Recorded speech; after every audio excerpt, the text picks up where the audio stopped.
నా వెనక కనిపిస్తుంది అయోధ్యలోని లతా మంగేష్కర్ చౌక్.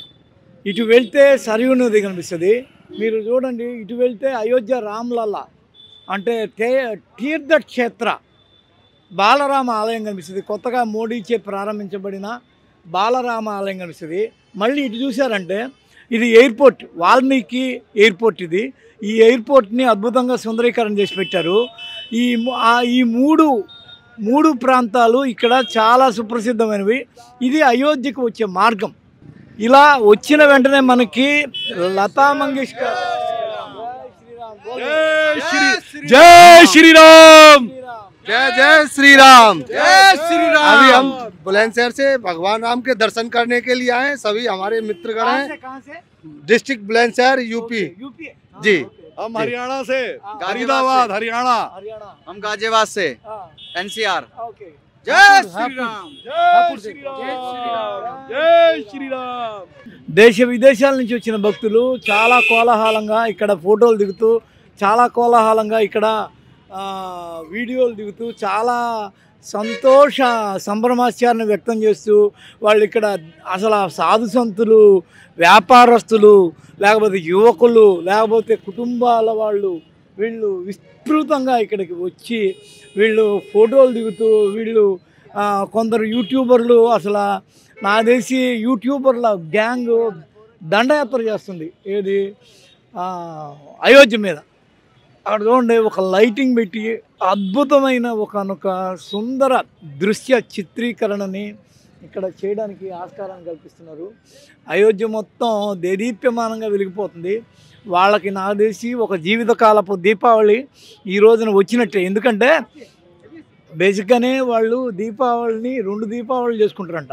ఇది వాళ్ళకి 3వ దీపావళి అంట. దీపాలతో వాళ్ళు అద్భుతంగా వెలుగునీలే ఒకనొక అయోధ్యని తయారు చేసిన ఆనందంలో ఉన్నారు. స్థానికులు అయితే అబ్బా 500 ఏళ్ల నాటి కళ, మా ముత్తాతలు వాళ్ళ ముత్తాతలు చూడలేని ఒక అద్భుతమైన దృశ్యాన్ని మేము ఈరోజు చూస్తున్నాము. అక్కడ చూడండి, అసలు అయోధ్య ఇక్కడి నుంచి ఒక సూర్యవంశపు చక్రం నుంచి కనిపిస్తుంది. అక్కడి నుంచి చూస్తే అయోధ్య మీకు ఎలా కనిపిస్తుంది చూడండి.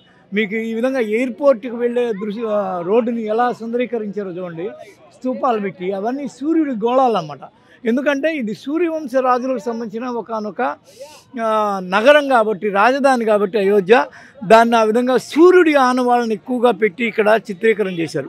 అక్కడ చూస్తే మనకి హనుమాన్ కనిపిస్తాడు. ఆ సైడ్లో హనుమాన్, రాముడిని ఎత్తుకొని కనిపించే హనుమాన్ కనిపిస్తాడు.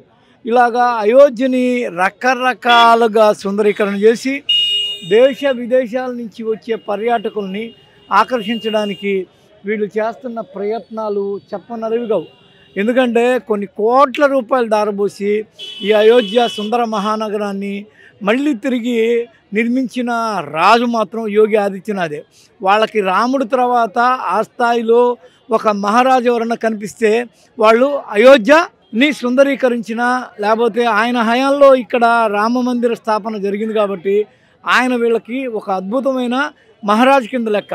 ఆయన యూపీలో ఎక్కడో లక్నోలో ఉండి రాజ్యస్థాపన చేస్తున్న, రాజ్య పాలన చేస్తున్న ఆయన, గోరఖ్పూరు ఆయన స్థిర నివాసమైన ఆయన వీళ్ళకి 2వ రాముడు యోగి ఆదిత్యనాథ్. ఆయనకి పెళ్ళైంది, ఈయనకి పెళ్లి కాలేదు, అంతే తేడా. ఈయన సన్యాసి, ఆయన సంసారి.